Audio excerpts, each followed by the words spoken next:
Praises to the Father. So, all right. So, part 4, Parsha Bereshit.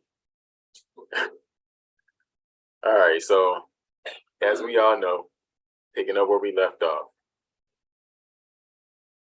All right. So, in this part of the study, we're going to pick up where we left off. In Genesis 3:23 and 24, it says, "Therefore, Yahuwah Elohim sent him forth from the Garden of Eden to till the ground from whence he was taken, him being Adam. So he drove out the man and placed at the east of the Garden of Eden cherubim and a flaming sword, which turned every way to guard the way to the tree of life." So we see here that Elohim has sent the man and his wife into exile. They are no longer allowed in the garden, nor are they allowed to have access to the tree of life. There are cherubim with swords guarding the way to the tree of life. All right, so that's pretty much where we left off, as we know. The genetics of Genesis. So genetics is the study of heredity and the variation of inherited characteristics. The genetic properties or features of an organism, characteristic, etc. So as we know, genetics is the passing on of traits. What's in you getting passed on to the next generation through the seed. So today we will be looking at this story from a different angle, and hopefully it will help us to see what is in ourselves. Like we said, the same thing that's in us is the same thing that was in them, because we all come from that same source. So as we continue, keep in mind the curses that were put in place in the garden on mankind. Also keep in mind the parable of the wheat and the tares. As we continue, we will get a chance to see how these curses manifest in two different manner of seeds. Although both come from the same source, there will be two manner of seed that come forth. Could this be because of the mixture of good and evil, or tov and ra, in the fruit of the tree that Adam and Eve ate from in the garden? So the two seeds, you got a picture of raising canes, you are able. So the two seeds, Genesis 4:1, it says, and Adam knew his wife, and she conceived and bare Cain, and said, I have gotten a man from Yahuwah. And she again bare his brother Abel, or Abel. And Abel was a keeper of sheep, but Cain was a tiller of the ground. And in the process of time, it came to pass that Cain brought of the fruit of the ground an offering unto Yahuwah. And Abel, he also brought of the firstlings of his flock and the fat thereof. And Yahuwah had respect unto Abel and to his offering, but unto Cain and to his offering he had not respect. And Cain was very wroth, and his countenance fell.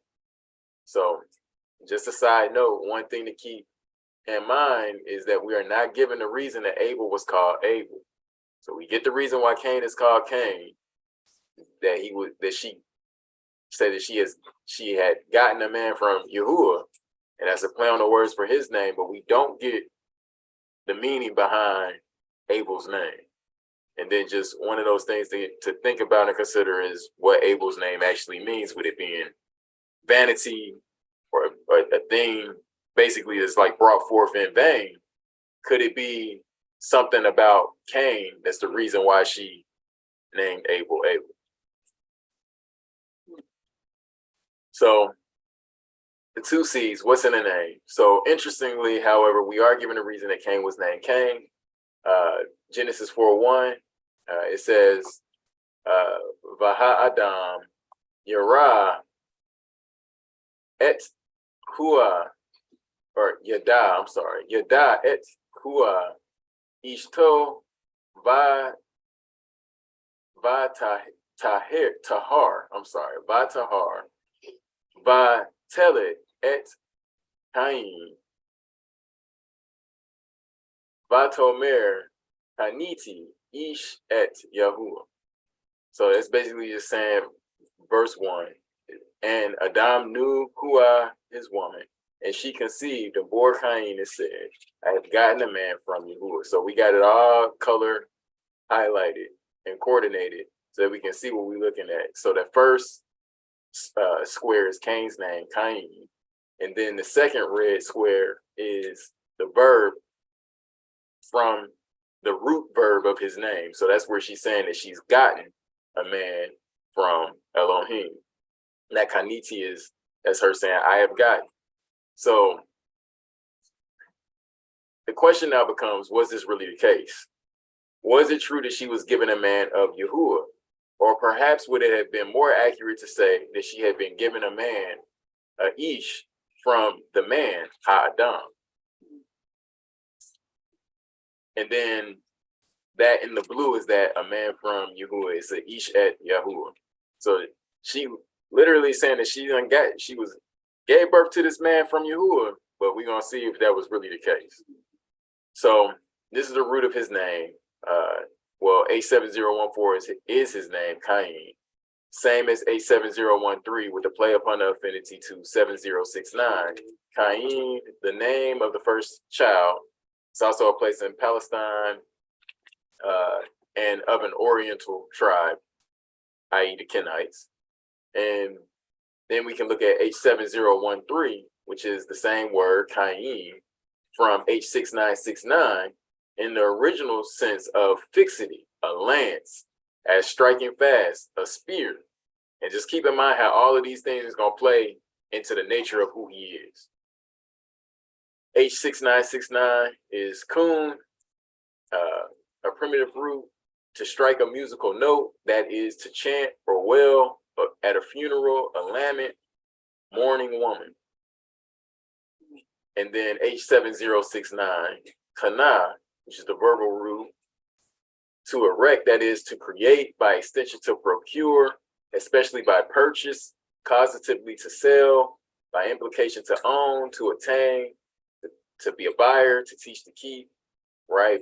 To provoke to jealousy, to possess, to purchase. So we get what she's saying when she's saying, I've gotten a man from Elohim. This is not like your typical verb to give. The typical verb to give is natan. Mm-hmm. This is not that word. Because that's what my thoughts were on previously when I was laughing at the car horn. You know? My thought process was really trying to delve into her thoughts, because just like that word to get or to be given is not Nathan. Mm-hmm. It's, kind of, what does it say, kana, or that means to own or to like, that's yours now. Mm-hmm. That word for man is not Adam, it's ish. Mm-hmm. So what's the affection there that she has toward her son? That's my thought process, what I was thinking about last time, and that's why I was like, I'll just kind of see where it goes to develop. But my thought process was on, like, if I'm being honest, now she's trying to replace Adam. Because also when it says, I have gotten a man from, that word from, if you don't, like, I was looking at that over here, I'm like, that from can mean against. It can mean in opposition to. So it's reading kind of like, okay, she has whatever the ish is supposed to be, that provider, that protector, that whatever it is. High hopes for her seed. To do what Adam didn't do. And that's the vicious cycle. And that's also where my mind is going with. I'm like, now how rich? Like, you're the man of the house now. I'm gonna make sure that you don't do it. So that's just where my thought process was as you were reading that previously, and I'm like, that from is something to that from. It's something to that ish, and it's something to that gotten. Our praises. And then you were talking about how Adam being made in the image of the Most High. So yeah, if you are thinking, as Kuwad, if you're thinking now you you got yourself a man against the image of that man that's your head, against the image of the Most High, or what, fill it in the blank with whatever else from means. But that don't mean like begotten of. No, that means something, on the opposite, like against. Like, keep all of this in mind, because it's all gonna play out later on, and you're gonna see it all play out in Cain. And then you're gonna see, we're gonna end with Seth, and you're gonna see how reality check comes in with Seth. We're gonna see. All praises. So all of this is important because of what Elohim told both the woman and the man. We are going to get a glimpse of how they have to cope with their new reality outside of the garden. Genesis 3:15, and I will put enmity between you and the woman, and between your seed and her seed. It shall bruise your head, and you shall bruise his heel. Unto the woman he said, I will greatly multiply your sorrow and your conception. In sorrow you shall bring forth children, and your desire shall be to your man, and he shall rule over you. Genesis 4:1, and Adam knew Huah his wife, and she conceived, and bore Cain, and said, I have gotten a man from Yahuwah. So could it be that Cain, in the sense of mourning and lament, brought forth a manifestation of the curse on the woman in the garden when he was conceived? Keep in mind, this was her first child. Also keep in mind all of the other root meanings of Cain's name. We saw that there was a connection to the making of music, as well as erecting something, perhaps through buying and selling. This will all be important as we continue through the study. All praises. So now we can take a moment to look at the man's function and how this will now manifest after the curses he received. So Genesis 2:15 and 19, and Yahuwah Elohim took the man and put him into the garden of Eden to dress it and to guard it. And out of the ground Yahuwah Elohim formed every beast of the field and every fowl of the air, and brought them unto the man to see what he would call them. And whatsoever the man called every living creature, that was the name thereof. So notice, he got to care for the animals in the garden, or the living beings in the garden. Genesis 3:22 through 24, and Yahuwah Elohim said, behold, the man is become as one of us, to know good and evil, or tov and ra. And now lest he put forth his hand, and to take also the tree of life, and to eat and live forever. Therefore, so because of this, Yahuwah Elohim sent him forth from the Garden of Eden to the ground from whence he was taken. So he drove out the man, and he placed at the east of the Garden of Eden cherubim, and a flaming sword which turned every way, to guard the way of the tree of life. So notice how Adam had to care for the garden. After they sinned and were exiled from the garden, notice how now Adam is to do the same manner of work, but now it's being done on the ground, or the Adamah, outside of the garden. So notice how he had a responsibility to both shepherd the living beings of the garden as well as to tend to the crops.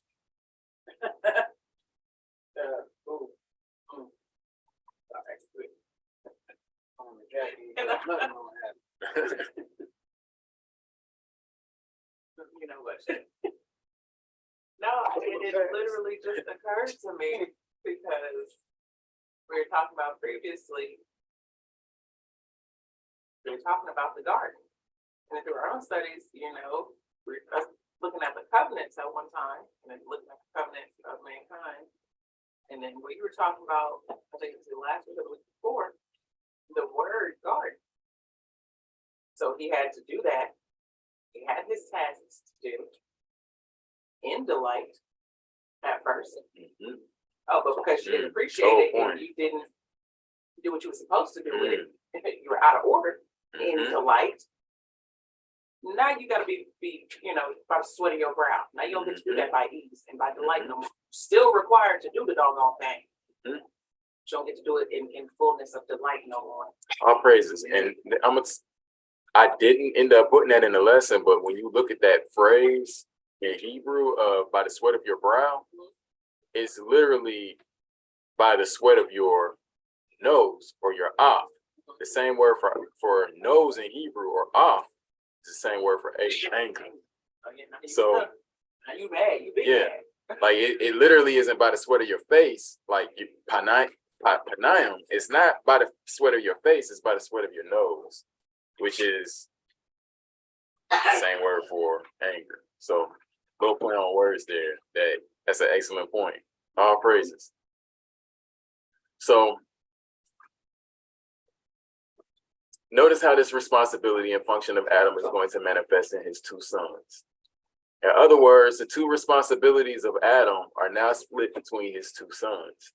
This should make it easier for the generations to come and allow the house to continue without the burden being on one alone after Adam is no longer with them. They are the first examples of family economics and how the family household can function together to alleviate the burden of the curses outside of the garden when it functions properly. But we will see that in order for this to work properly, each individual will have to operate out of a certain level of self-mastery and autonomy. So there's a certain level of your own self-control and your own diligence to what your specific role is in order for everybody to have this, because if you don't do it, if Cain don't till to the crops the right way, everybody gonna suffer. Yep. Right? So Genesis 4:1. And Adam knew his wife, and she conceived and bare Cain and said, I have gotten a man from Yahuwah. And she again bare his brother Abel. And Abel was a keeper of sheep, but Cain was a tiller of the ground. And in the process of time, it came to pass that Cain brought her the fruit of the ground, an offering unto Yahuwah. So something to keep in mind is that Adam's responsibilities in the garden were designed so that he would learn something about, so that he would learn about himself and how to tend to himself, being from the Adamah. The way he functioned in the garden would teach him wisdom so that he would be able to guard and keep himself. Each role in the garden taught him an aspect about his own nefesh, or his own character, free will, his own being. All praises. So these two seeds, like father, like son. So Genesis 4:2, and again she bare his brother Abel, and Abel was a keeper of sheep, but Cain was a tiller of the ground. Right, so there's Batosef, La, y'all gonna have to bear with me on this word right here. It's a tongue twister. La Ledet. That double L is, that double llama is tough. La Lelet, La Lelet. Is that Spanish? No, I'm just kidding. You know how to do like a Y sound and yum. yeah, it's tough. La Ledet. Et, where am I at?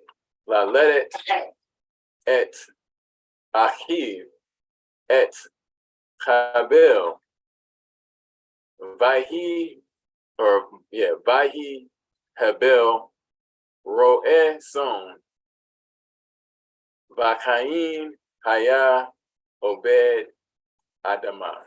All right, so basically what that's saying is that in the blue, you see that this is Abel's profession. He's a keeper of sheep. And the word there is roed zone, is H7462, a primitive root to tend a flock, that is to pasture it, and transitively to graze, literally or figuratively, generally to rule, by extension to associate with as a friend, to break, companion, to keep company with, to make friendship with, right? These are the characteristics of a shepherd. It's more than just walk out with a feeding trough, fill up the thing and keep it moving. Like there's a level, there's a level of intimacy. Yeah, there's a level of intimacy that a shepherd has with the flock, caring for its needs. That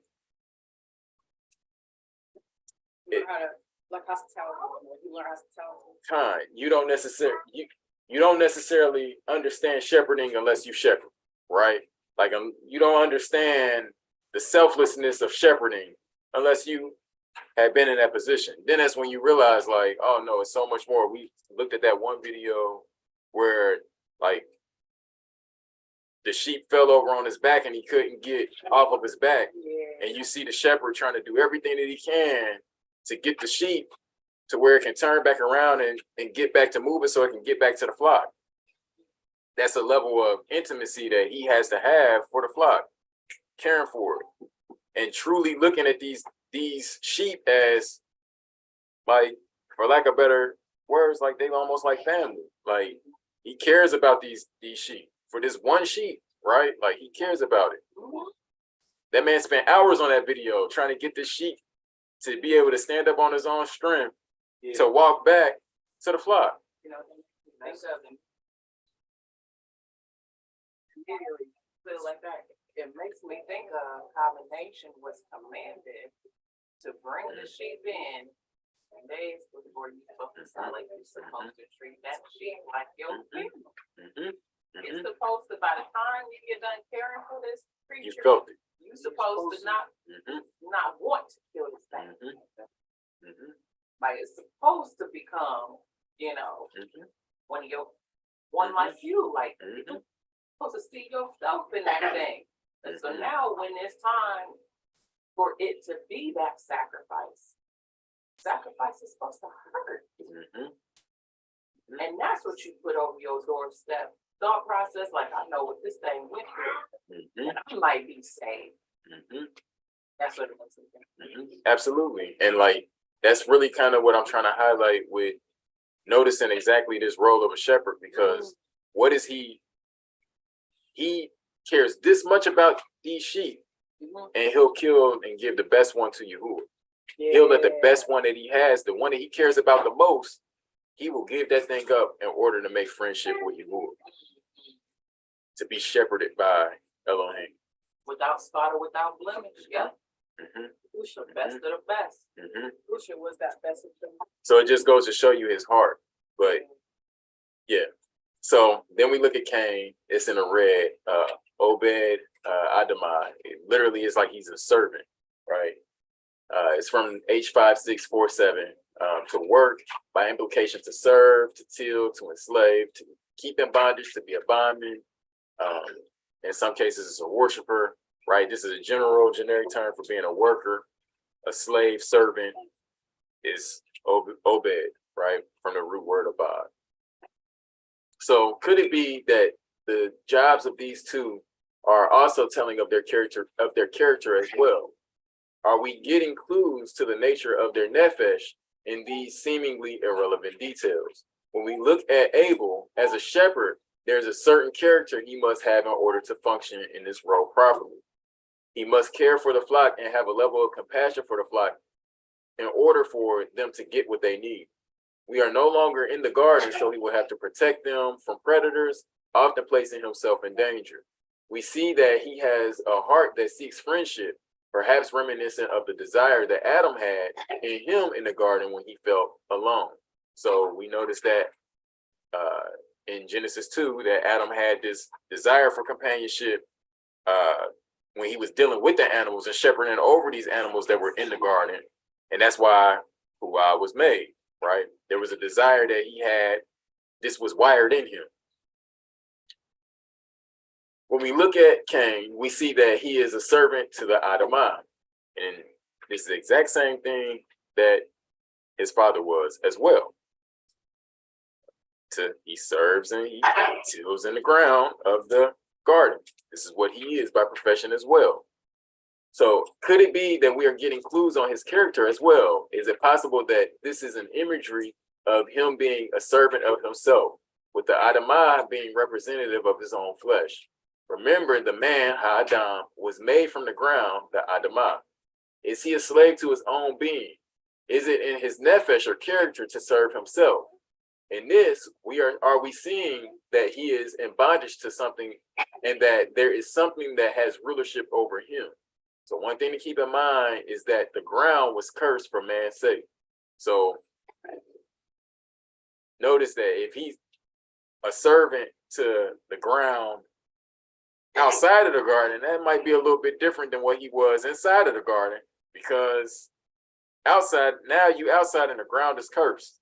So you know it's another level of diligence that you have to have over the ground just to keep it up. So could it be that Cain and Abel are two different manners of men? It would seem that one has a nefesh to serve others, while one has a nefesh to serve self. So Genesis 4:3. So it says, and in the process of time, it came to pass that Cain brought of the fruit of the ground an offering unto Yahuwah. So notice that an offering is brought after the passing of time. Is it possible that this is the time where the wheat is separated from the tare? Remember, the two seeds were allowed to grow together until after the passing of time, where they would then be separated. So Genesis 4:4 says, and Abel or Habel, he also brought of the firstlings of his flock and the fat thereof. And Yahuwah had respect unto Abel and to his offering, but unto Cain and to his offering he had not respect. And Cain was very wroth, and his countenance fell. And Yahuwah said unto Cain, why are you wroth?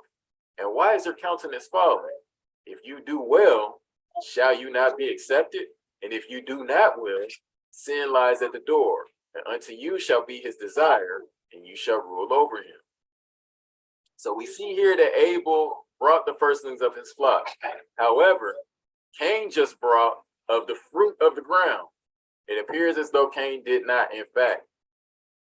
And when I say that he did not, he didn't bring the firstlings. He didn't bring the best. And in fact, the book of Jasher and the Targum states that Cain brought the inferior fruits of the ground. He sent them just any old kind of thing that he didn't want. Whatever was left over, whatever was that the bottom of the barrel, that's what he offered up. The ugly fruits. Mm-hmm.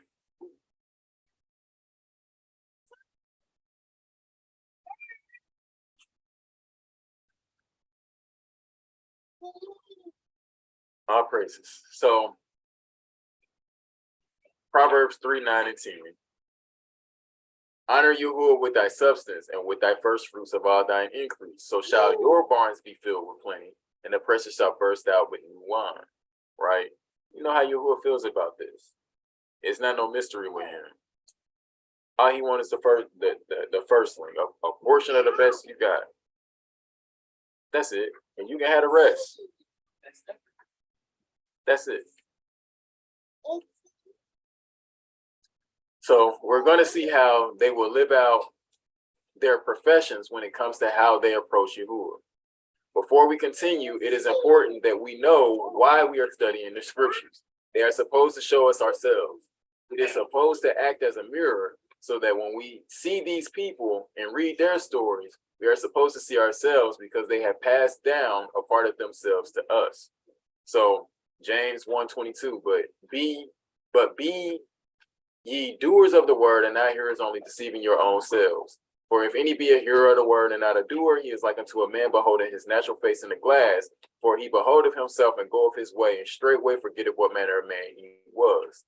But whoso looketh into the perfect law of liberty and continueth therein, he being not a forgetful hearer, but a doer of the work, this man shall be blessed in his deed.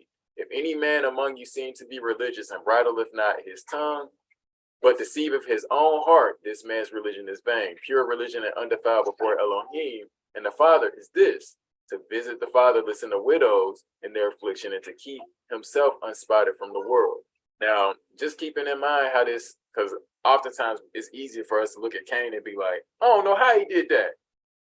But there's a level of this that got to be looking at in us to say, let us learn from what he did so that we know what not to do. Because I guarantee you, just like with Judas or any of the others, you giving them a second after they done manifested the wickedness that was in them to be like, now, did that make sense?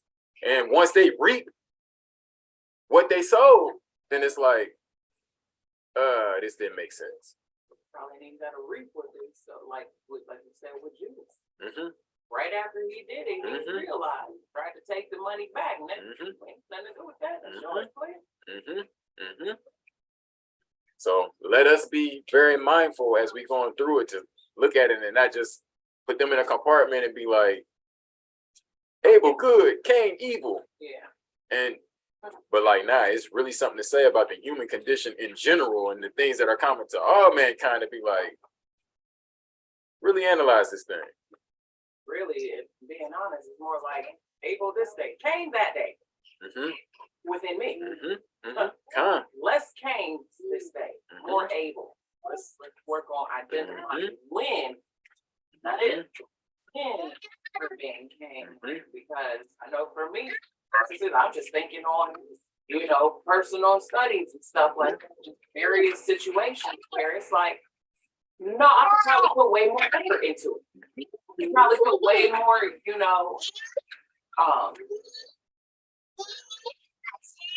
a better word than effort to use.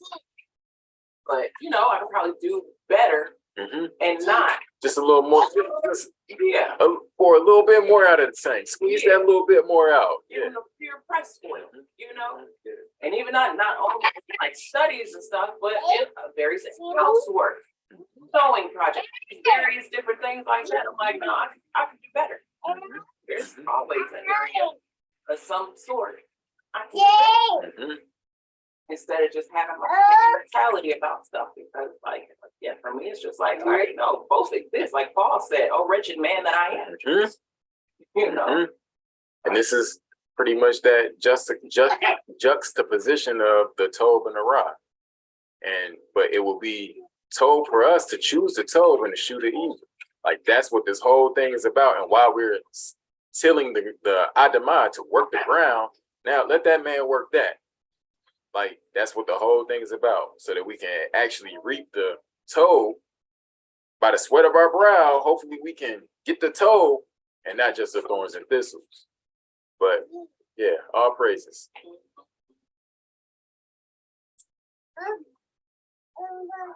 Another thought. Because as you have spoken about, but as you have spoken and speaking about, the family economics thing, how it's supposed to work, or how it could work. Split your tasks up between your children carrying on a certain portion of your characteristics and so on and so forth. So now, tilling the ground by the sweat of your face, by the sweat of your tilling the ground. In my mind, like this is the thought that I just had, because we look at it now, we're not so much an agricultural system anymore, and not to say that we can't be, but a lot of times, a lot of people aren't. But we could even, the argument could even be made that at that time, the shift goes from watching the garden to find out characteristics of yourself, not looking at your seed and finding characteristics of yourself, because you still have to, quote unquote, if the Adamah is equivalent to flesh, you still have to till it, prepare it. What's the word I was just thinking of? Tend to it,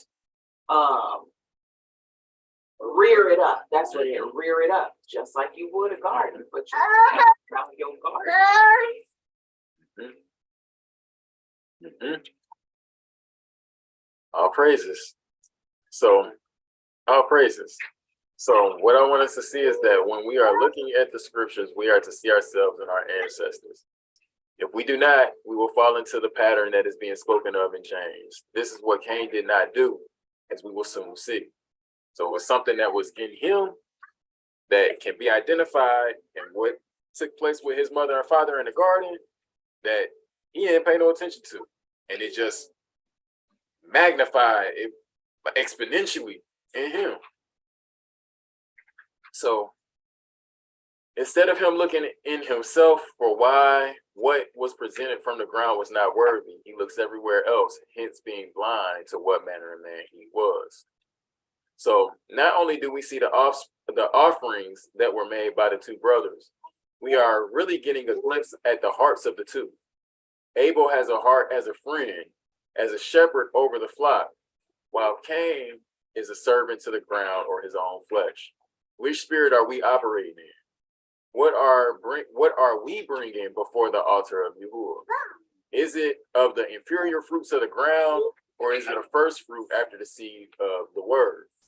Are we bringing the best that we have after showing love and kindness to the flock before the altar to be Yahuwah's friend? A good shepherd lays down his life for the flock, but a servant of the ground is only focused on himself. Which one are we? If we are selfish, we will always hold back the first fruit from Yahuwah. So the heart of a good shepherd, John chapter 10, is truly, truly I say unto you, he that enters not by the door into the sheepfold, but climbs in some other way, the same is a thief and a robber. That first verse, just keep that in mind. All right, just keep that in mind as we progress through the study. He that doesn't enter in by the door into the sheepfold, but climbs up some other way, the same is a thief and a robber. But he that enters in by the door is the shepherd of the sheep. To him the porter opens, and the sheep hear his voice, and he calls his own sheep by name and leads them out. And when he puts forth his own sheep, he goes before them, and the sheep follow him, for they know his voice. And a stranger will they not follow, but will flee from him, for they know not the voice of strangers. Jumping out of verse 11. I am the told shepherd. The told shepherd gives his life for the sheep. So the character of a shepherd, willing to lay down his life for this flock. And he cares this much about the flock that he's still willing to offer his most important one. He'll give his life for this very most important sheep, and he's willing to offer it to Elohim, to have friendship and to be shepherded by him.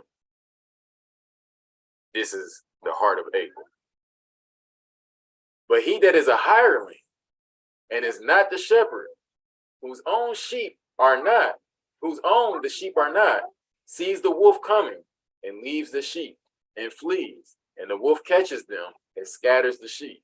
The hireling flees because he is a hireling and cares not for the sheep. I am the told shepherd and know my sheep and am known of mine.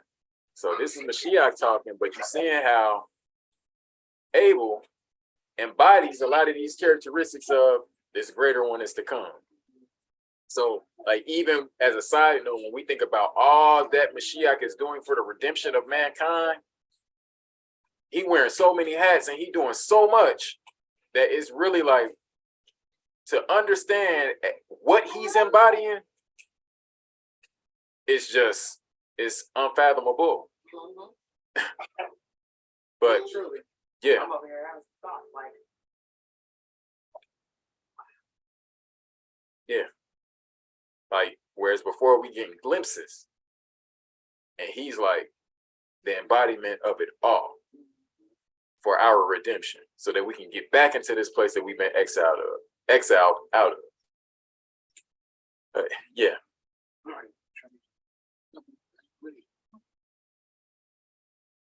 So what we bring to the altar is not necessarily the gift, but we are bringing ourselves to the altar as the gift. If we have something in our heart, it can defile the offering. Or on the flip side, if we have something told in our heart, it can validate the offering. Right? Give an example of that. You look in 1 Kings, where it says that Solomon loved Elohim, and he offered all these thousands of sheep and all these thousands of cattle and all of this, but it tells you that he did it in the high places. So this ain't the manner of which he's supposed to be doing it, but because of what's in his heart, this love for Elohim that's in his heart, for whatever reason it is that he's still operating out of the high places. I don't want to assume too much into that. But what I will say is that it's something that Elohim noticed and recognized in his heart that still validated the offering. And Elohim was willing to overlook the fact that it was done at the high place because of the magnitude of the love that he had in his heart in the offering. That's why he came to him and said, okay, show me what you want and I'll give it to you. Wink, that is ignorance. All praises. Whereas we also see where something can be, in this case, off in your heart, and you can have brought the right offering, but you didn't offer yourself right. And this is what, now he's going to look at this without respect. So Matthew 5:21, you have heard that it was said by them of old time, you shall not kill, and whosoever shall kill shall be in danger of the judgment. But I say unto you that whosoever is angry with his brother without a cause shall be in danger of the judgment. And whosoever shall say to his brother, Raka, shall be in danger of the council book. Whosoever shall say, you fool, shall be in danger of hellfire. Therefore, if you bring your gift to the altar, and there rememberest that your brother have aught against thee, leave there your gift before the altar, and go your way. First be reconciled unto your brother, and then come and offer thy gift.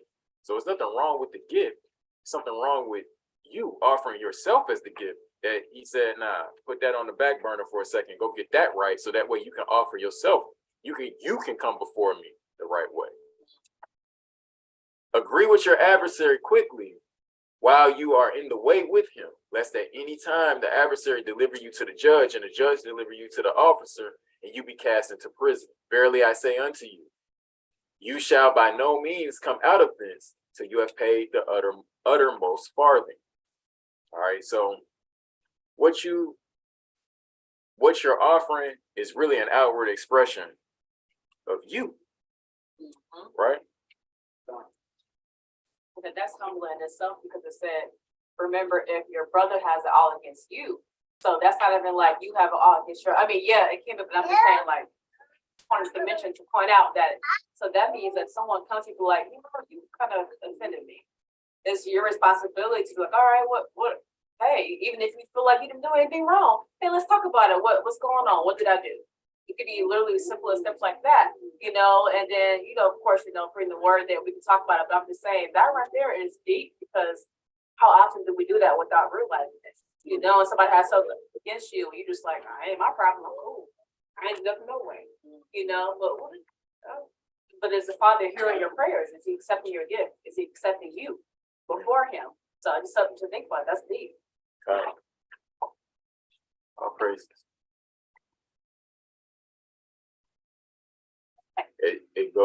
It speaks to the heart of the individual, what they prioritize. And that in itself is, okay, you prioritize being right or righteous. Elohim. That's heavy. So the offering of the ground, Genesis 4:3. And in the process of time, it came to pass that Cain brought of the fruit of the ground an offering unto you. So we've talked about this before, that word for fruit, puri. Fruit, literally, the bowl, the reward, H6529. But we got to ask the question, what is our spiritual fruit? It's what we say, what we think, and what we do.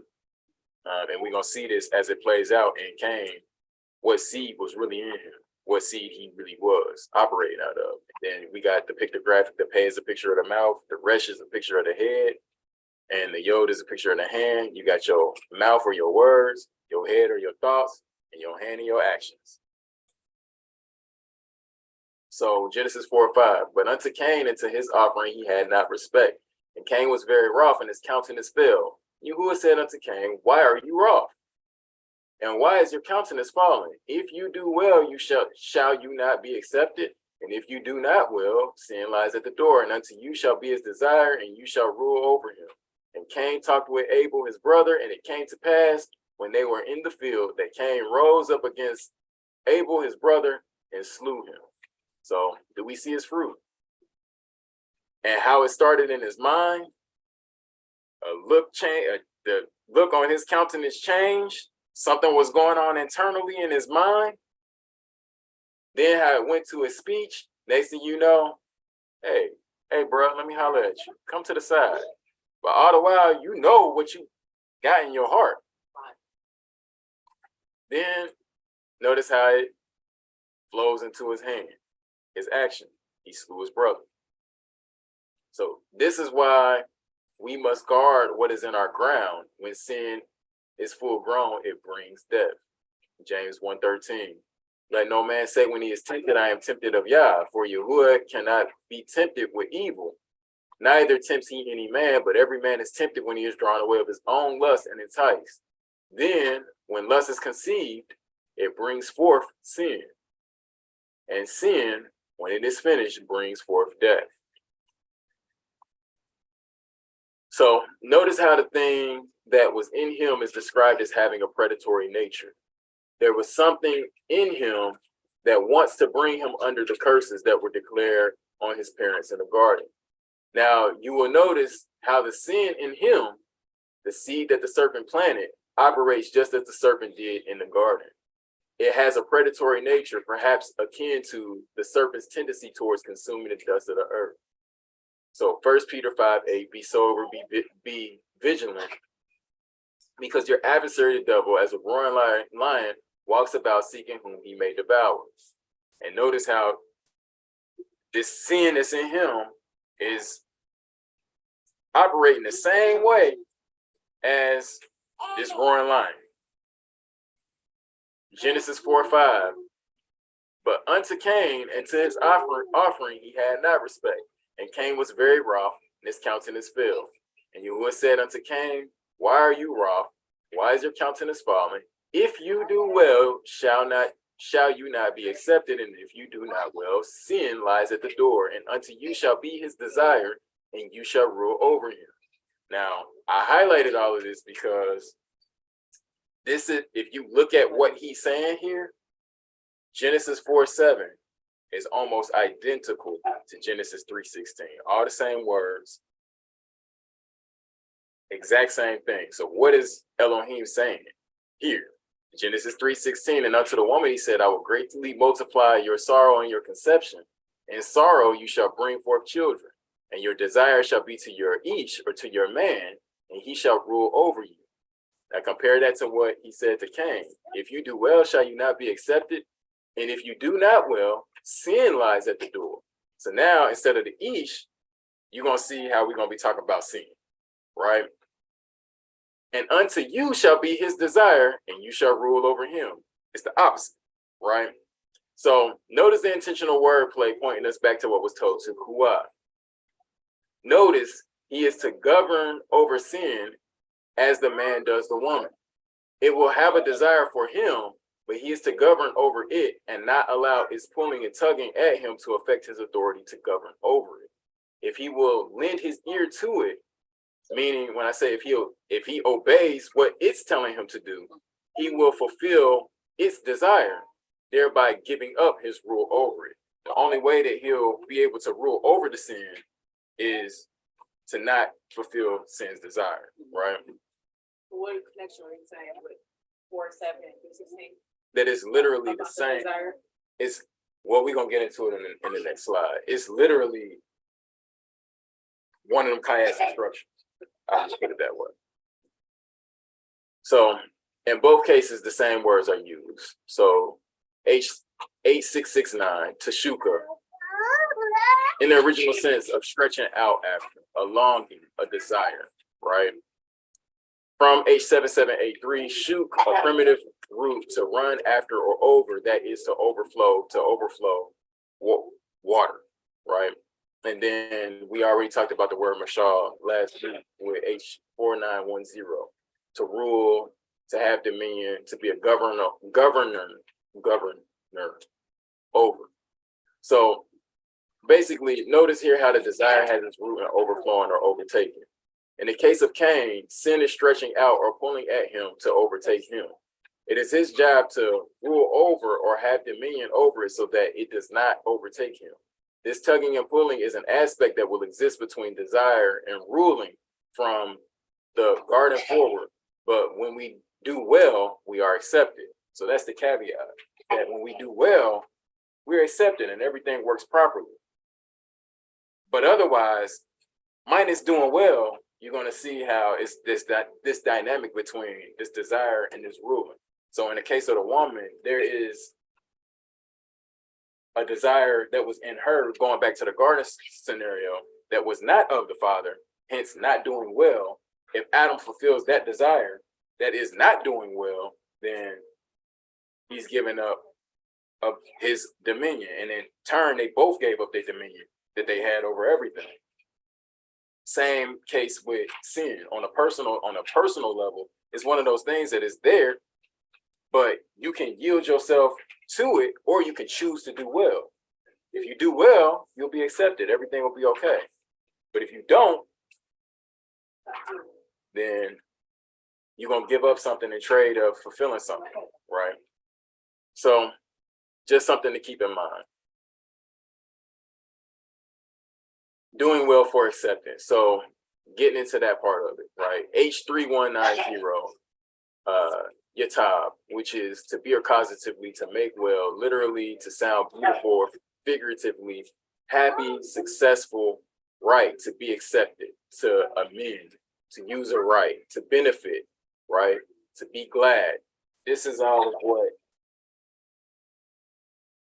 if you do well is about. It's all talking about your heart of and which of how you doing what you're doing, right? 87613, Sa'ef, which if you notice, this gonna come up a little bit later as well. From H5375, an elevation or leprous scab, figuratively elation or cheerfulness, exaltation in rank or character, to be accepted, dignity, excellency, highness, to raise up self or rising. So if you literally, if you do well, or if you do this with happiness, right, or a gladness in your heart,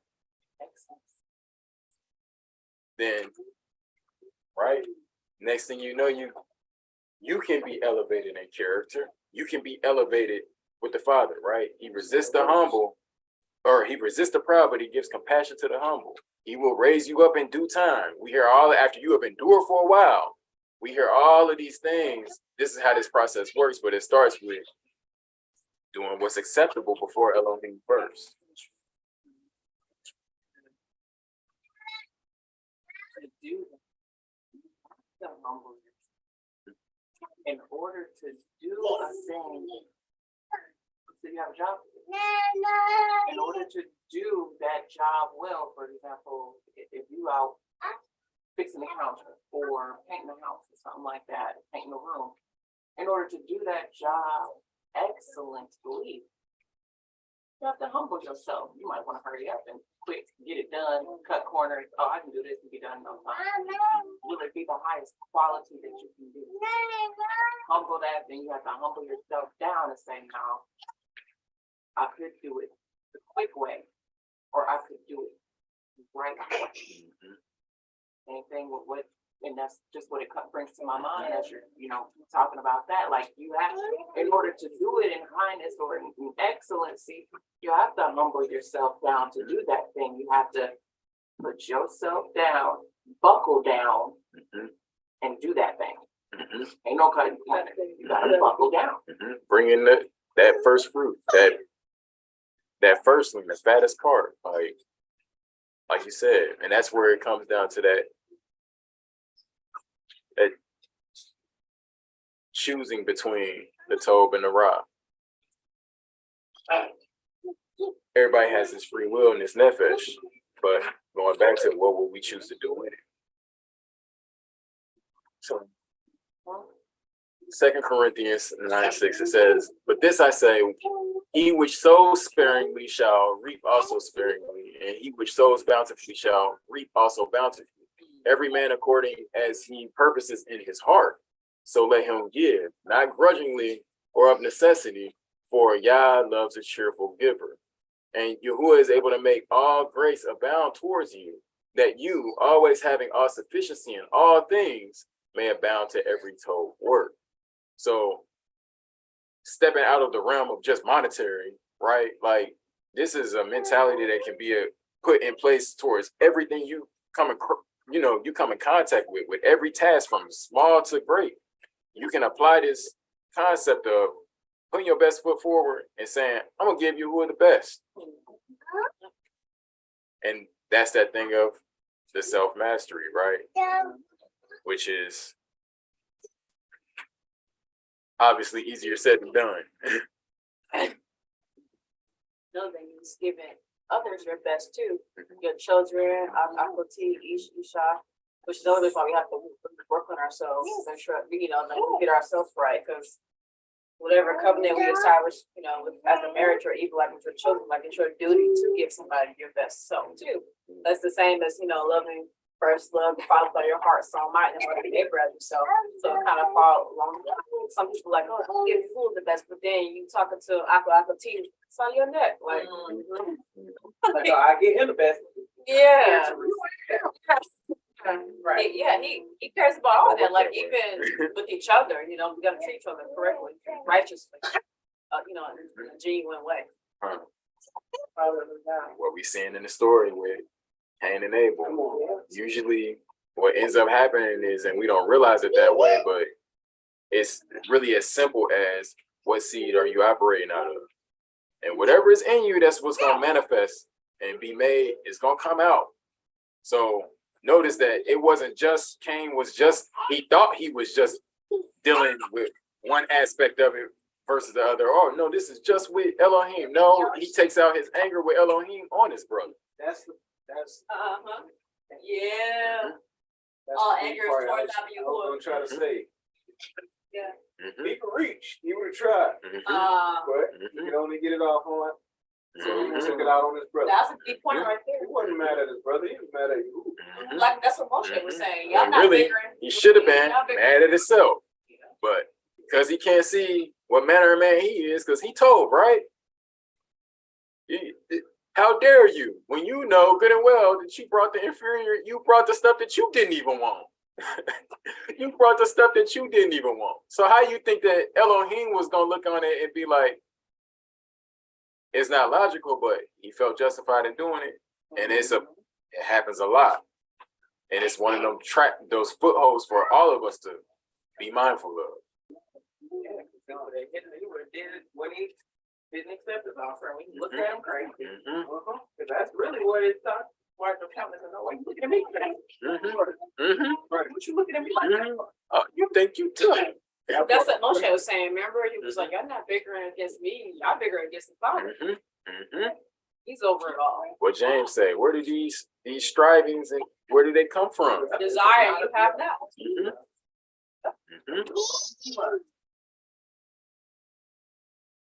So in Genesis 4:8, it says, and Cain talked with Abel, his brother, and it came to pass when they were in the field that Cain rose up against Abel, his brother, and slew him. And Yahuwah said unto Cain, where is Abel, your brother? And he said, I know not.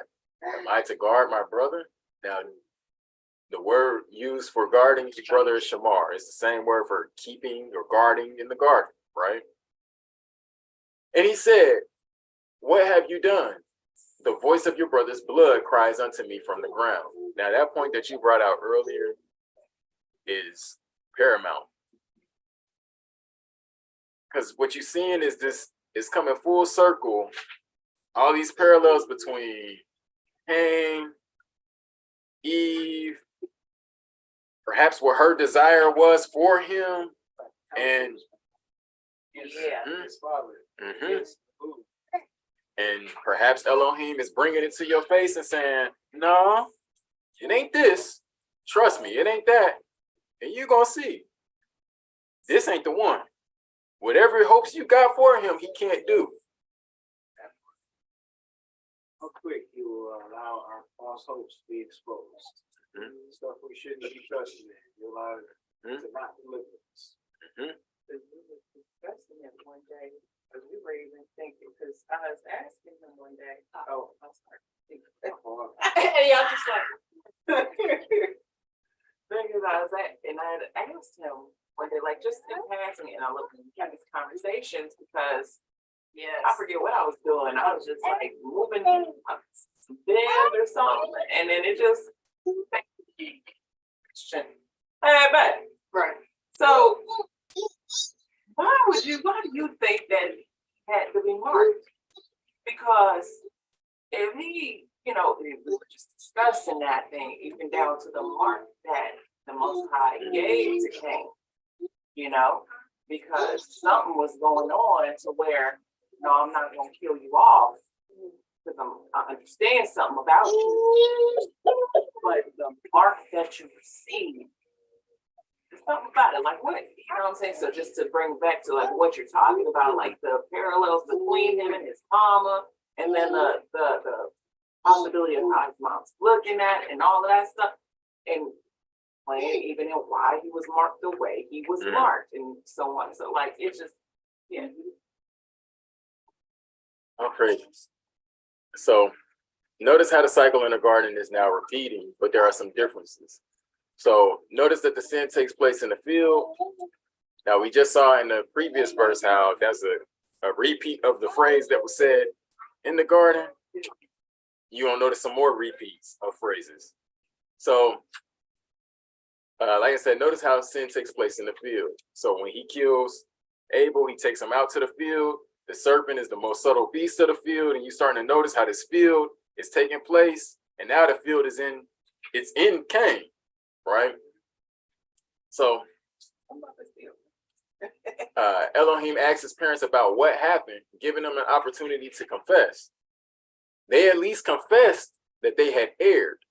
Now, they didn't own up to, my bad, it's on me. They didn't do that, but they at least acknowledged this was wrong. Whereas Cain doesn't. Instead, when given the opportunity to come out of hiding, he chooses to hide the truth further. Also notice Elohim's reaction. It is intentionally reminiscent of what was said to the woman in the garden. What have you done? Genesis 3:9. And Yahuwah Elohim called unto Adam and said unto him, where are you? Where is your brother Abel?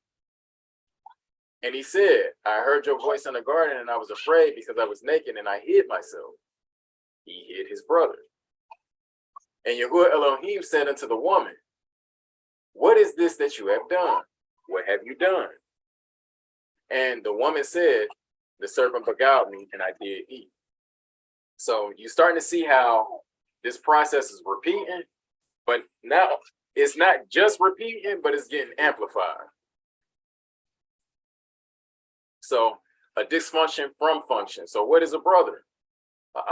We use it all the time, right?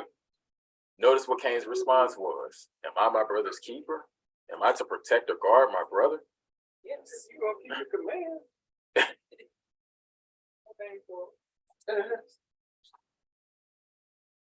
But yeah,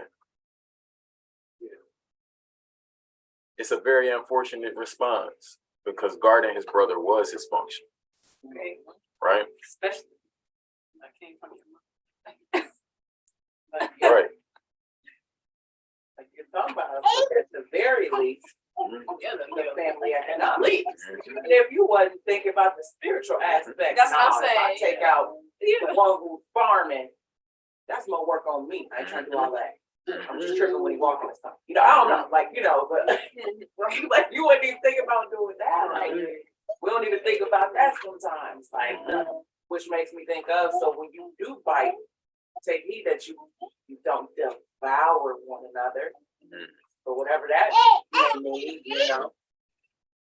Don't do fully away. Like if you have okay, you might say some words. You might have a interaction or a Confrontation. That's the word. You know, okay, but don't try to do the man in.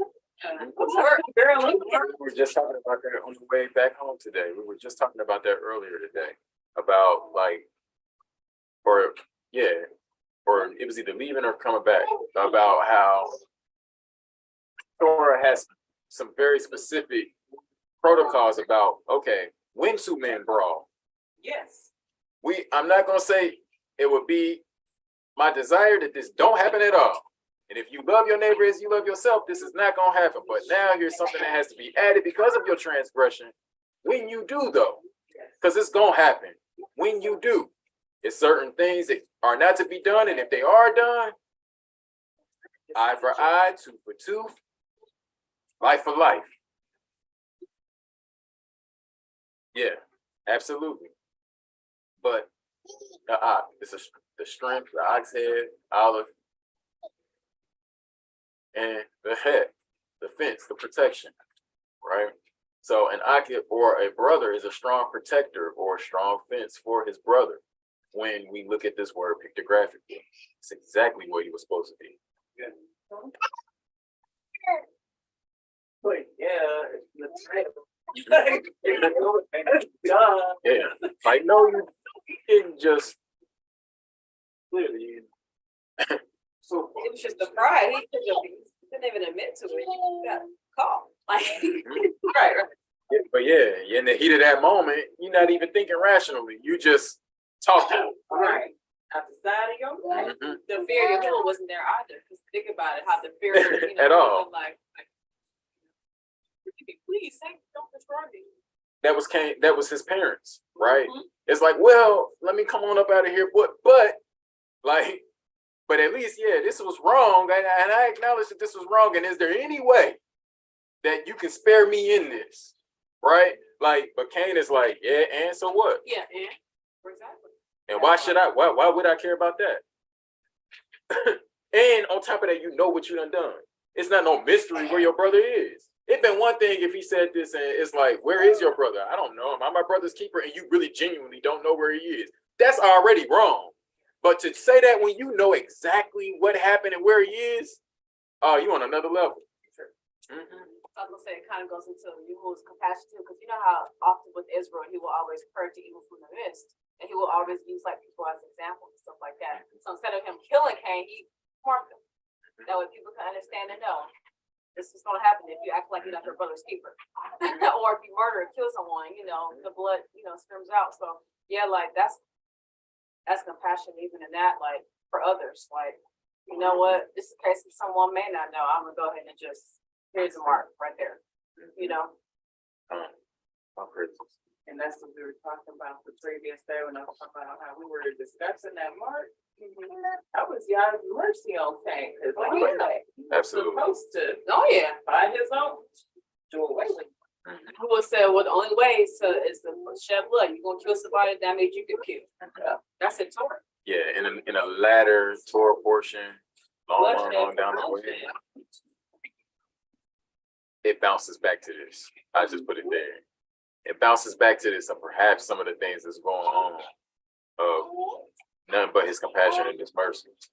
That's it. That's it. Just keeping the ship sailing. Like literally, he gave the best of defense. Yeah, that part. It's like literally, who gave the best of the best and give him Mashiach. How much does he care for the righteous? But for mankind, stinking, rotten, low down, myself. Yeah. He did it anyway. Perchance, some might understand. And that's kind of one of those things that, like we'll see, it's gonna keep on repeating with all of the greats. Like, he's looking for those that will operate as he operates, operating his character. Are you willing to wager your only begotten for my sake? Because I'm willing to offer mine for your sake. So let's see. And those that are willing, that have the ingredients and the makings of Elohim in them, those are the ones that end up getting spared. Those are the ones that end up getting exalted. But all of those that will choose selfishly, those are the ones that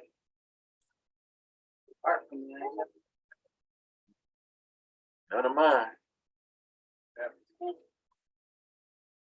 So 14, it says, and he said, what have you done? The voice of your brother's blood cries unto me from the ground. And now are you cursed from the earth, which has opened her mouth to receive your brother's blood from your hand. When you till the ground, it shall not henceforth yield unto you her strength. A fugitive and a vagabond shall you be in the earth. So now, notice what's taking place here. We talked about how it was getting repeated of his mother, and now this is his father's portion being repeated on him with a little bit of nuance, right? This is reminiscent, but very different from what happened to his father. The earth was cursed for Adam's sake. It would still bring forth told fruit for him as long as he was willing to work it. In Cain's case, not only is the earth cursed, but he is cursed from it. So he's cursed, the earth is cursed, curse plus curse, worse curse. None, it's just nothing that can be brought out of it. Like, even at least with the man's sake, he wasn't cursed. The land was cursed for his sake. So if you work it, something can still come out of it because of the tobe that's in you. But if you don't, okay. But if you don't, you ain't gonna get no tobe. But with Cain, low tobe, no tobe coming out at all. So no matter what he does, he will get no increase from it. Because of this, he will be a wanderer in the earth. So could it be that Cain is considered a reprobate because of his response and because of what was in his heart? If the ground is representative of him, is it possible that he will not be able to bring forth told fruit in a spiritual sense? We will see how Cain responds to this. So, just a couple words to throw out there. Wanderer and vagabond, right? Wanderer, H5128, to waver, right? So it's something about this wavering, like you said, a connection to this raven and this to and fro action, this back and forth action that you're going to notice is what Cain is going to have to live his life, or he's supposed to live his life as. In a great variety of applications, literally and figuratively, as subjoined, continually a fugitive make to go up and down. Somebody else goes up and down in the earth, and you're starting to see a full manifestation of what's in him. What seed was he truly operating out of? To be gone away. You just said that depart from me, you workers of iniquity. To scatter, to stagger, to and fro, to be a vagabond, right? And then we got H5110, new, which is a primitive root, to nod, that is waver. So you this back and forth and this can't stay put action, this is something that's going to be indicative of you. A chaotic, never at peace state. Figuratively, to wander or flee, disappear. Also, from shaking the head in sympathy. Shaking your head back and forth in sympathy. Also, to console, to deplore, from tossing the head in scorn, taunt, bemoan, flee, to mourn, to make to move, to take pity, remove, shake, skip for joy, be sorry, a vagabond, right? So we seeing this literally, if we're envisioning it, this unstable back and forth. A double-minded man, unstable in all his ways, thrown to and fro.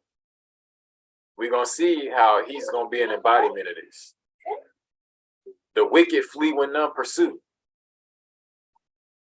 The rustling of a leaf, and you're going to scatter. You just seeing how these cycles going to keep repeating.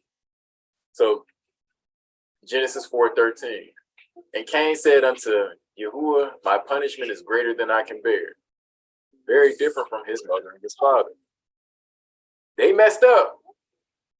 But all right, we're gonna get covered with this that you covering us with, and I guess we got a task to do outside of the garden. But even after all of this, he still feel justified.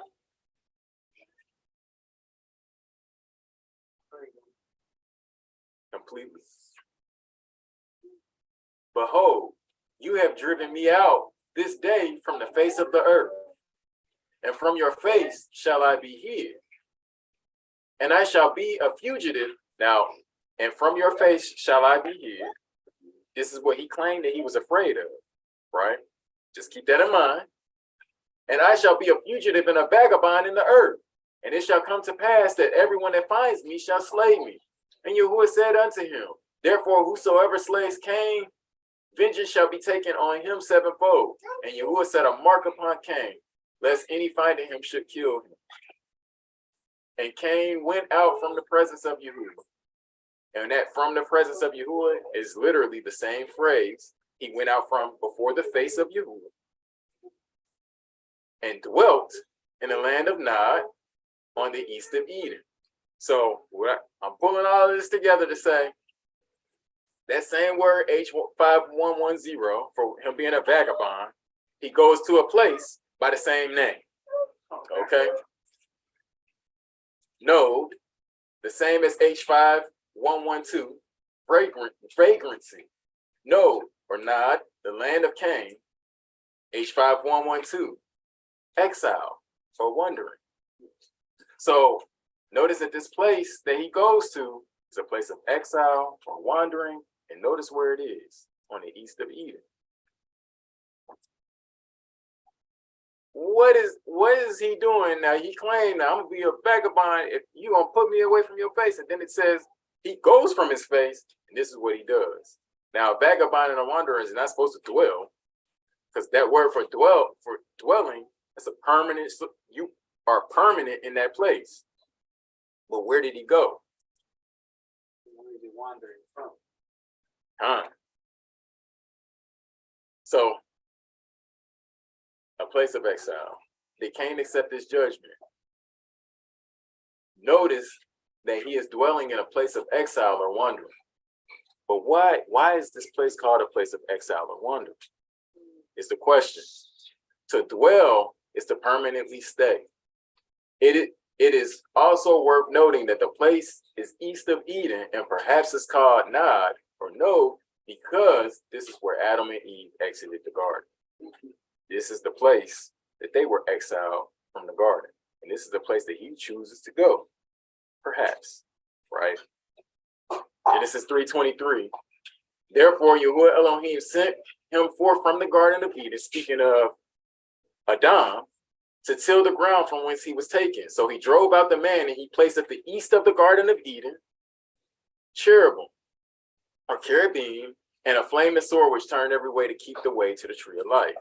Remember earlier when I said about in John chapter 10, anybody that's trying to get in by any other way except the door, you're a robber.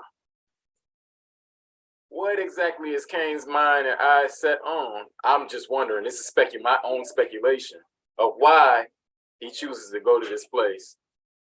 If per se this place is the place where they have been exiled east of Eden. This is the place known as, oh, that's where we got kicked out. So he's probably trying to get back to the door. Just something to consider. Then you can also see Genesis 2:8 where it talks about the eastward of Eden, right? Or east of Eden. And then Genesis 4:16, and Cain went out from the presence of Yahuwah and dwelt in the land of Nod on the east of Eden. And Cain knew his woman, and she conceived and bore Enoch or Cano. And he built a city and called the name of the city after the name of his son, Cano. So Cain named his son Enoch or Cano. The word Cano means to dedicate, and this is where the term Hanukkah or the Feast of Dedication comes from. Notice that Cain built a city and dedicated it to his son. This is very different from what we'll see later, where places are dedicated to Elohim. Even different from what his mother did with him. I got a man from Yahuwah. Now he done left from Yahuwah's space, right at the door. Perhaps the Eden is like, look what I can do and look what I'm going to do. Oh, you think I need you?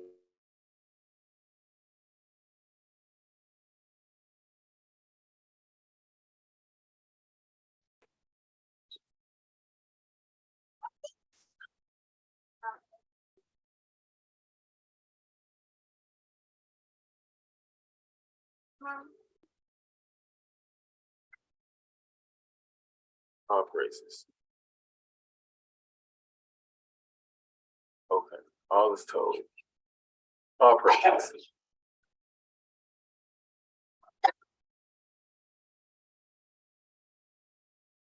So, what's in the name? Cain named his son Enoch. Yeah, we read that. So Genesis 4:18, and unto Enoch was born Irad, and Irad began Mehujael, and Mehujael begat Methusael, and Methusael begat Lamech, and Lamech took unto him two women. The name of one was Adah, and the name of the other Silah. I didn't go there in this lesson, but it's worth looking up the meaning of those two names, and just you can kind of gauge a little bit about the character of these two women. And Adah bore Yaval, and he, same as where we get the term Jubilee, he was the father of such as dwell in tents and of such as have cattle. And his brother's name was Yuval. He was the father of all the he was the father of all such as handle the harp and organ. So remember we saw with Cain about the music, things like that. And Zillah also bore Tubal Cain, an instructor of every artificer in brass and in iron. And the sister of Tubal Cain was Naamah. So just something to consider. Notice how Cain has to adapt to a city life system because he cannot get anything from the earth. This thing is positioned right there in front of where the garden was. And he's saying, I'm going to build the city, bypassing any need for anything that was going on over there. And watch how, don't believe me, just watch. Bringing it back to, you're not delighting yourself in the garden. The Most High is not your delight. So now, what is your delight? I hear it. It's not registered at first. It's bad until it hits like. So no. Just thinking about that word for garden again, being delight. You ain't delighting yourself in Yahweh. You never did delight yourself in Yahweh. So now what are you delighting in? What are you teaching your children to delight themselves in? Because now, like you said, Jubal, that's Jubilee. Singing. It's like it was in his father's name. Oh yeah. Oh, granddad, he was out here crooning to the women. He was out here woo woo woo. Something you always wanted to hear.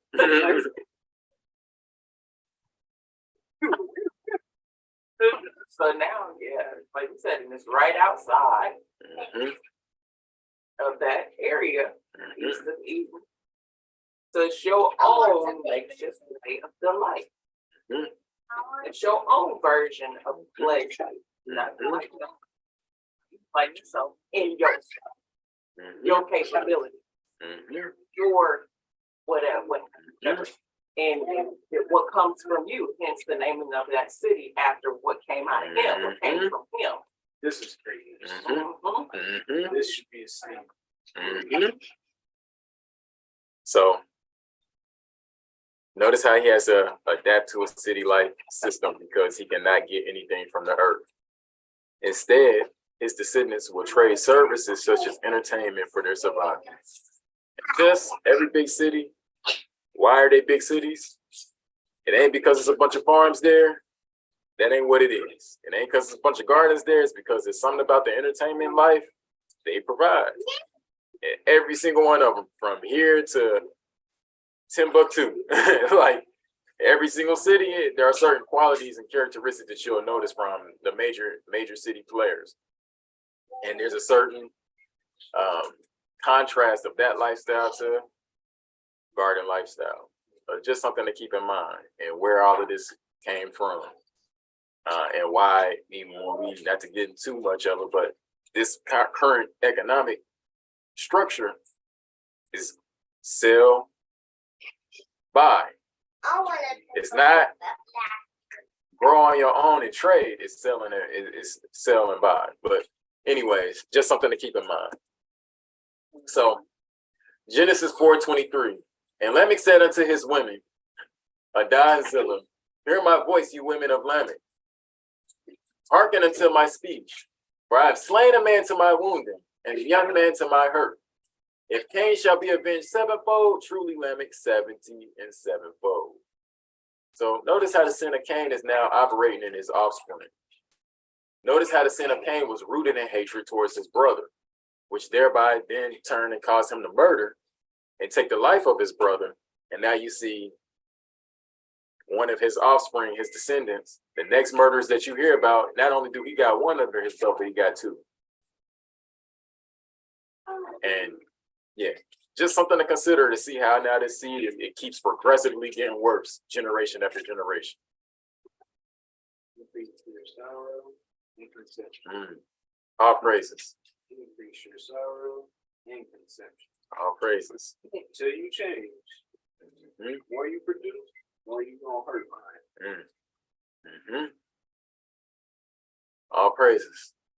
So now the 70 and sevenfold, just something to keep in mind. Now also, I didn't put this in the lesson, but it's just something to consider. That this is 70 and sevenfold, or yeah, 70 and sevenfold, which is 70 weeks per se. Just it's 70 sevens. A week is 7. Just keep that in mind. Ain't gonna go into that, but just something to consider.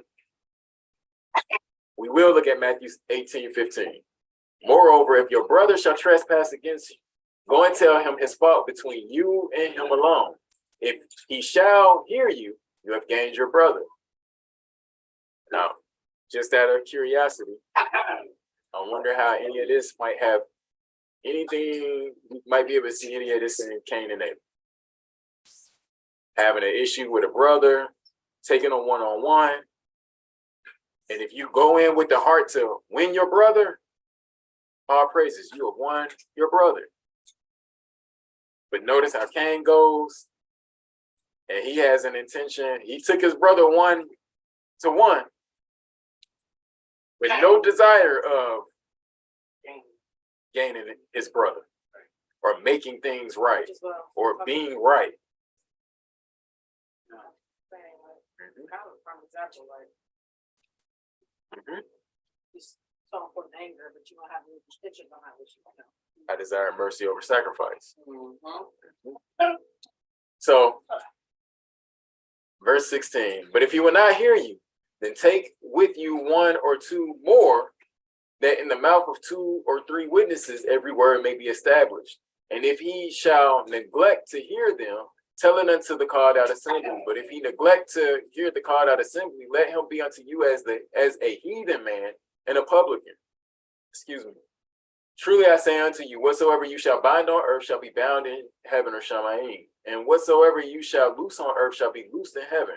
Again I say unto you, that if 2 of you shall agree on earth as touching anything that they shall ask, it shall be done for them of my Father which is in heaven. For where 2 or 3 are gathered together in my name, there I am in the midst of them. Then came Kepha to him and said, Adonai, Master, how often shall my brother sin against me, and I forgive him? Till 7 times? Yahushua said unto him, I say not unto you until 7 times, but until 70 times 7. So notice the same numbers are there, and it's both talking about in one case slaying your brother, and in one case forgiving your brother.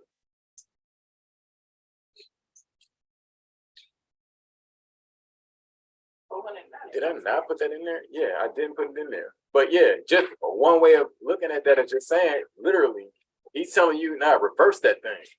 Instead of being avenged 7 and 70-fold, how about you go 7 and 70-fold over and beyond, so that you don't end up having to get the judgment that you're going to get for slaying your brother. And like I said, just kind of go back and pair all of that to what was said in Daniel, I think it's Daniel 9, about the 70 and 7, this 490, this Sabbath of Sabbaths, basically. Like, And you know what? Just thinking about it, since you put it like that, like 70, in that number of completion, that's 3 sevens, you know, 3 things testify, and you know, so all praises. a fullness of completion of that, you know, forgive, not avenging, no, but a fullness, like completion of mercy. All praises. On multiple levels. All praises. Within your heart, within your flesh, within your actions, like everything. Until you fully don't forgive him until you know what I'm saying? Until you let it go, like completely forgive. That's how I always thought about it. Just completely forgive. You know, because if it ain't worth bringing up and taking them to the side over that thing, let it go. Just forget. Like, if it's not worth it to even do that, why are you going to dwell on it and you know, and waver on anything? Like, no, just completely forget. Be done with it. So absolutely. Just the same numbers. When you look at those same numbers, when you're talking about the Jubilee, and you're talking about what the Jubilee is and letting the debts go free. And it's 7 sevens, 49 years. This is 490. Just, it's not, all of it is not no coincidence. I just put it that way. 49. Mm-hmm. Yep. Why is it important that there's a liberty at this time? Mm-hmm. Mm-hmm. All praises.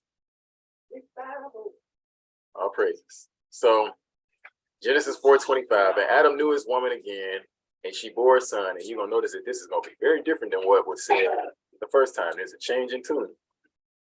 And called his name Seth. For Elohim, said she, has appointed me another seed instead of Abel, whom Cain slew. And to Seth, to him also there was born a son, and he called his name Enosh. Now, if you just look at what an Enosh is another term or another word for a mortal man or a man. And then began men to call upon the name of Yahuwah. So just to kind of unpack that just a little bit, notice how now if you look at Cain then went to this land of wandering or this land of Nod, this land of exile. He done disappeared off the face of the earth. His mother and his father probably don't know where he done went. They probably don't know where he at. He left, then ran off. We don't know where he's at. We know what he did. And you see this whole coming back to full circle. No, the one you said was vanity. This was the one that was like Elohim. This other one, seed of something else, operating and functioning out of something else. Realization comes. Now, Adam knew his woman again, and she bore a son and called his name Seth. She said, Elohim has appointed me another seed instead of Abel. Now, going back to Genesis chapter 3, and his seed, or the seed of the serpent versus the seed of the woman. And she is saying, Elohim has appointed me another seed instead of Abel. Now the realization has come. Oh, Abel was the seed of the woman. Cain was the seed of the serpent. He ain't like what I thought that I wanted him to be. That's not what this was, and it was really Abel. But now Elohim has given Seth in place of him. Now the seed can continue. Another one of those over or underarching themes is between this battle between the seed of the serpent and the seed of the woman, how he's biting at the dust, trying to consume the seed of the woman. He's trying to put it into this line. I'm trying to put it into this. Gotcha. Abel is gone. And in that absence, in that period of time where, okay, so now where do we go from here? The one running around is Cain. Who can crush his head? Right. If ain't nobody there, nobody. So Seth is major, right? So here's a question. It says, and to Seth, to him also there was born a son, and he called his name Enosh. Now, and another thing that's interesting about it is this word for Enosh is not just man, but it's like a man, mortal man. Like by the time Seth come, he understands exactly. Nah, we are in the image and likeness of man. There's a mortality to us. We are what we are. We all know that. Then began men to call upon the name of Yahuwah. Now, from the English, that looks like, okay, they calling on the name of Yahuwah. It done got bad and they ain't looking for Yahuwah. But actually, unfortunately, we're going to see that they doing the opposite. And then this is leading us into chapter 6 of why now Noah is here and it's just all bad. Kalah, H2490 is the word for began. Because the question is, what were they doing to the name of Yahuwah when they called on it? A primitive root. Compare H2470 properly to bore. That is to wound to dissolve, to profane. So when they calling on the name of Yahuwah, they literally are, men are starting to profane the name of Yahuwah. Men are starting to wound the name of Yahuwah. They're starting to dissolve the name of Yahuwah. To play the flute, men began to defile his name, right? Pollute, to prostitute, to slay, to stain his name. This is what they're doing now. It's now, okay, keep in mind, on the flip side, you still got Cain's people doing what they doing on their side. I was about to say, they're probably doing that in the cities. They probably, that's what they out there doing. The anger Like, is- the flute and stuff. And who knows? Slanted rumors of why the city was built and why his Mhm. father was exiled. Because you know, Cain's side of the story is going to be Come on. a slanted from Ain't his you going perception. wrong? Yeah. You know, that Elohim, he's a this, that, and the third. And then on top of that, look how lush it is. I don't know how close he is. This is my imagination.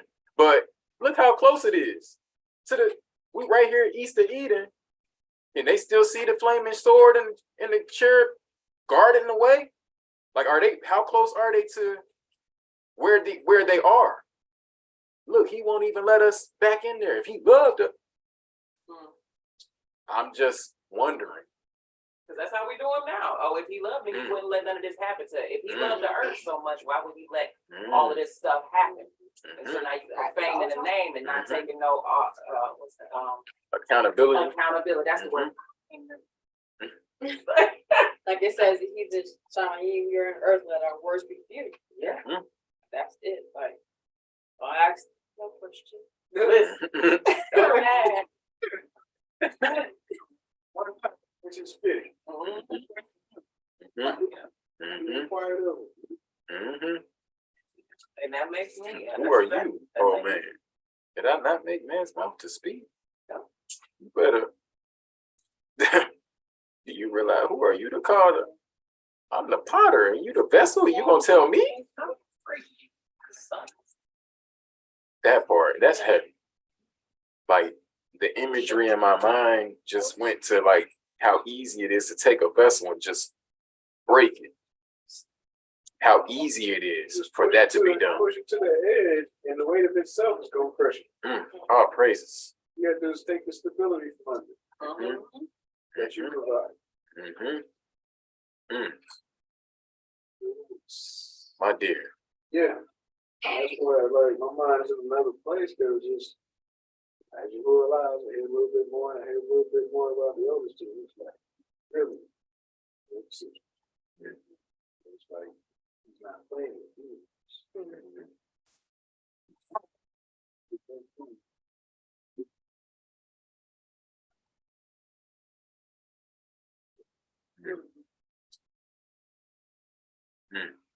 How about y'all have mercy on us all?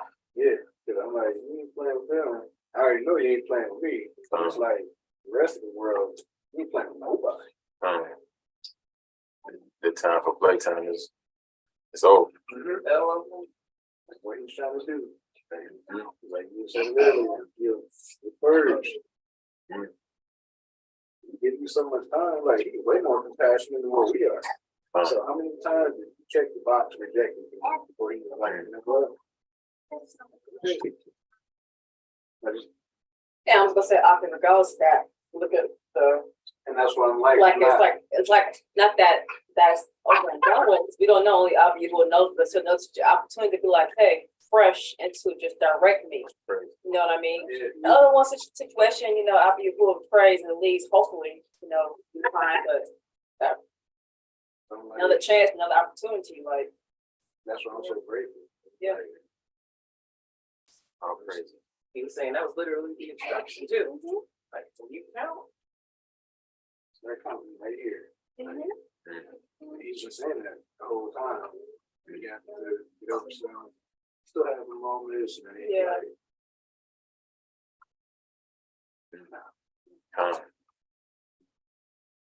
All praises for his compassion, Come.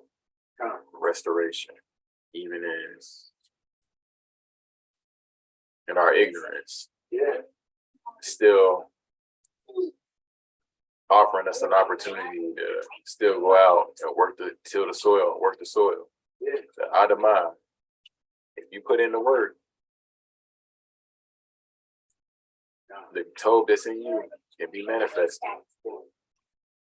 All praises. All praises. So this is the last slide in closing. Just something for us to consider, to see how the whole thing done flip.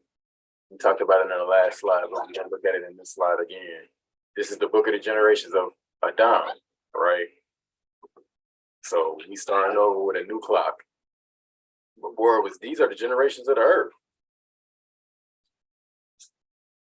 When Elohim made man and woman. All right, now we getting to read a new, and it's the same phrase, Toledo. This is the book of the generations of Adam. In the day that Elohim created man, in the likeness of Elohim made he him. So he was made in the likeness of Elohim. Male and female created he them, and blessed them, and called their name Adam in the day when they were created. And Adam lived 130 years and begat a son in his own likeness, after his own image, and called his name Seth. So, a realization of Cain, right? What we thought it was with Cain, we can't force that will. It just is what it is. And we got to come to a level of acceptance for what it is. And hopefully we can reap the toll out of that. Yeah.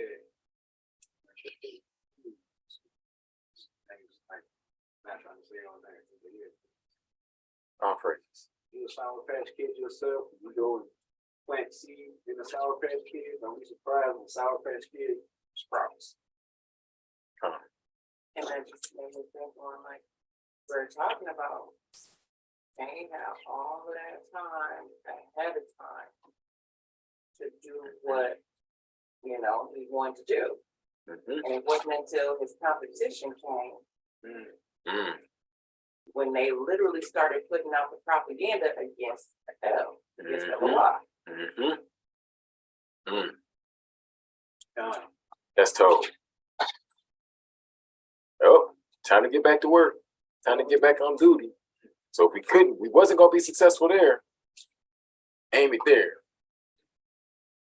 That part. And then speaking about the nature of Seth, who I stated when she bore him, like, okay, no, now God appointed a man instead of Abel, because this was supposed to be the one whose righteousness flowed through.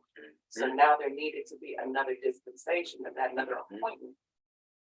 In the Apocrypha, but the rocket says, "Oh, no man blesses these children." Yep. And it also says, I think it's in what Ezra, first or second Ezra, where it talks about ask, somebody when they had kids.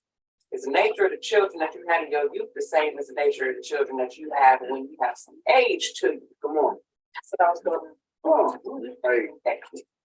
So now, that mentality that now she's been able to see some stuff. And because I was looking up Abel's name too, where you talk about the names, literally it's vanity, it's emptiness, but it's also unsatisfactory. For some about him that she saw.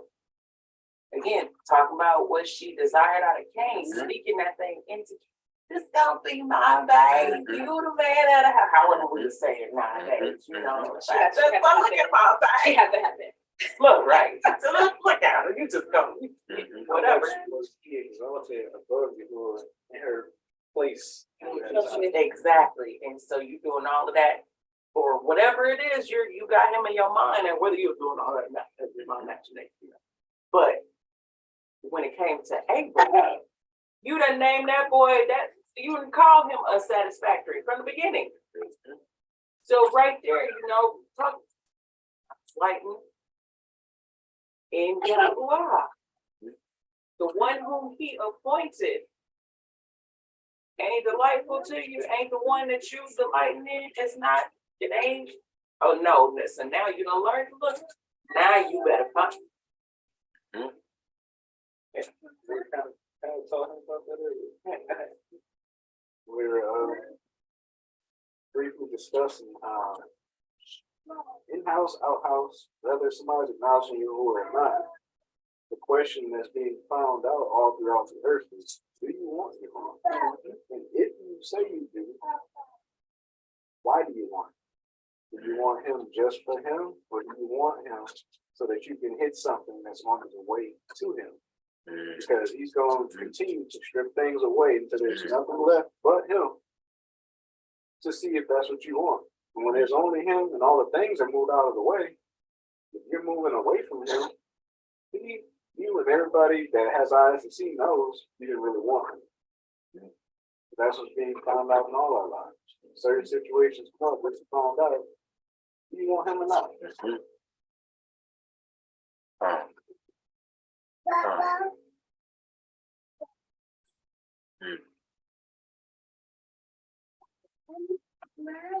Yeah. It says, and Adam lived 130 years and begat a son in his own likeness after his image, and called him Seth. The days of Adam, after he had begotten Seth, were 800 years. He begat sons and daughters. And all the days that Adam lived were 930 years, and he died. Now we really truly out of the garden. We truly out. Like, all that we got left is these new generations and more seeds of weeds and tares. And also, another thing I wanted to point out, notice that this is the beginning of a cycle of last being first and first being last. Come on. A cycle of the younger being preferred over the elder.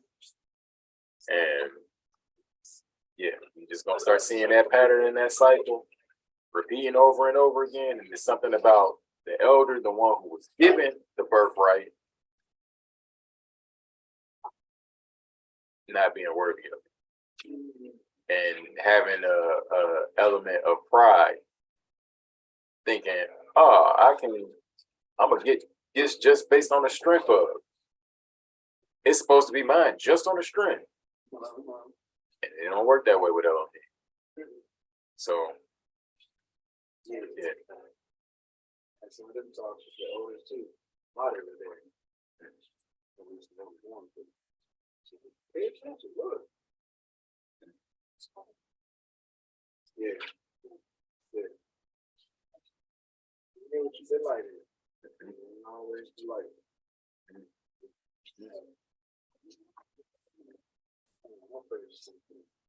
All praises.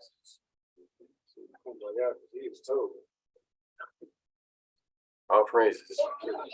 All praises. Like, more than we can even imagine. All that the Most High has wagered for the sake of man. Like, I mean, you say it all the time. He's truly rooting for us. You can't want it no more than he wants it for us. But choice is still, head out of the gutter. All right. The choice is still yours.